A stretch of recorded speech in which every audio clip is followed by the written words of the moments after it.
માવજીભાઈ ચતરાભાઈ ચૌધરી વાવ વિધાનસભાની પેટા ચૂંટણીની અંદર આ નામ ખૂબ ચર્ચામાં રહ્યું. એક સમય હતો માવજીભાઈનો કે ગુજરાતની સરકારના સાથે રહીને તેઓ ખૂબ કામ પણ કર્યા. હું વાત કરી રહ્યો છું જ્યારે માવજીભાઈ ધારાસભ્ય હતા ત્યારે. અને એક સમય એવો પણ હતો કે ગુજરાતની અંદર કોંગ્રેસની સરકાર હતી અને ભારતીય જનતા પાર્ટીના ઉમેદવારને જીતાડવા માટે માવજીભાઈએ ચૂંટણી પ્રચાર પણ કર્યો હતો.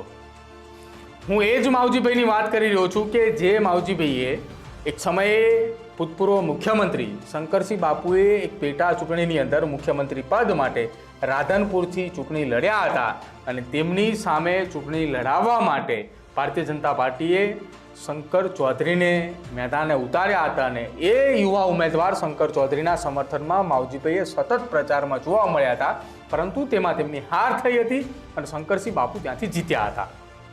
હવે એ જ માવજી ચૌધરી 2027ની પહેલા જ્યારે ગુજરાતની અંદર 2024ની વિધાનસભાની પેટા ચૂંટણી એક બેઠક ઉપર થઈ, એ બેઠક ઉપર શંકર ચૌધરીની સામે ખુલીને આવ્યા.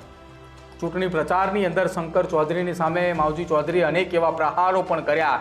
એ બનાસ ડેરીને લઈને પણ કર્યા, એ બનાસ બેંકને લઈને પણ કર્યા, પરંતુ તેમ છતાંય એ ભેગું કાંઈ ના થયું અને માવજીભાઈની હાર થઈ.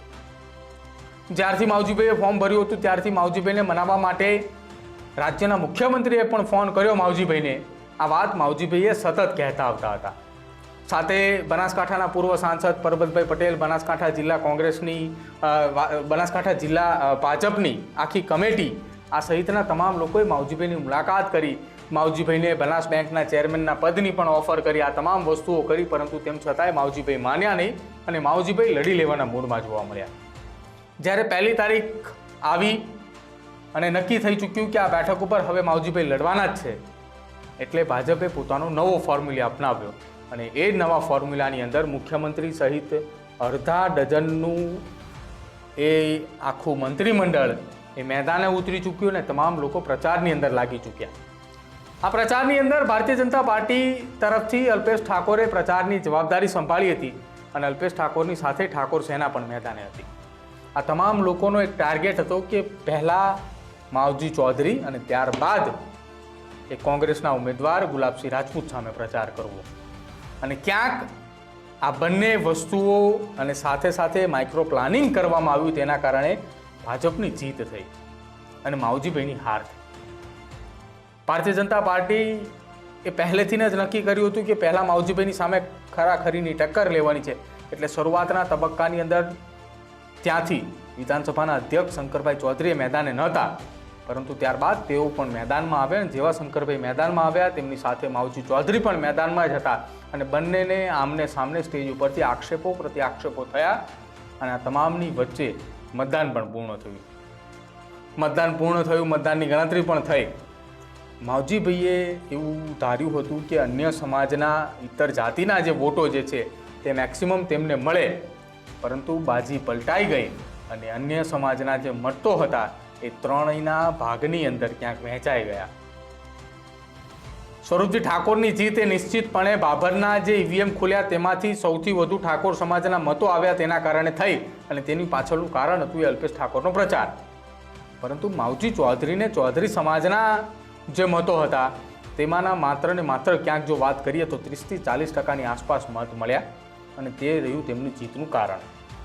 માવજીભાઈએ ખુદ પણ કહી રહ્યા છે કે તેમની જીત પાછળનું કારણ શું છે, વાવની જનતાએ જે તેમને મતો આપ્યા એની પાછળ, તેમની હારની પાછળનું શું કારણ હતું, તેમાં પણ તેમણે કહ્યું કે છેલ્લી ઘડીએ શંકર ચૌધરીની, માવજી ચૌધરીની સામે અલગ અલગ 3 જેટલી સભાઓ હતી, જેમાંની એક સભા ચૌધરી સમાજની હતી, એક સભા બ્રાહ્મણ સમાજની હતી અને એક સભા અન્ય સમાજોની હતી કે જેની અંદર તમામે સમાજોને આવરી લેવામાં આવ્યા હતા.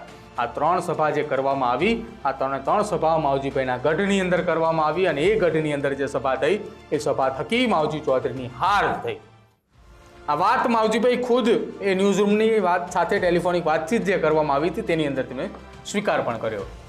હવે આ તમામની વચ્ચે માવજીભાઈએ એ પણ ચેલેન્જ આપી છે કે આગામી સમયની અંદર માવજીભાઈને જો મોકો મળશે તો 2027ની વિધાનસભાની ચૂંટણી એ થરાદથી પણ લડી શકે છે, તે વાવથી પણ લડી શકે છે અને સાથે સ્થાનિક સ્વરાજ્યની ચૂંટણીની અંદર જેટલા લોકોએ માવજીભાઈને સમર્થન આપ્યું હતું, તેમના જે ટેકેદારો રહ્યા હતા, આ તમામ ટેકેદારોને જીતાડવા માટે એ સ્થાનિક સ્વરાજ્યની ચૂંટણીની અંદર એટલે કે જિલ્લા પંચાયત અને તાલુકા પંચાયતની અંદર પણ ચંપલાવે તો તેમને પણ મદદ કરશે.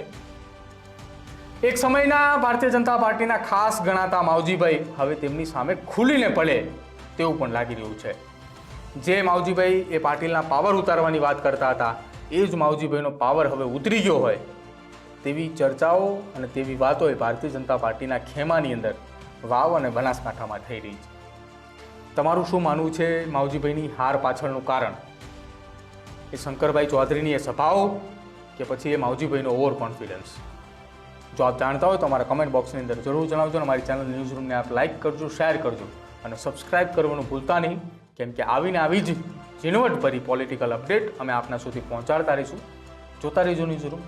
નમસ્કાર.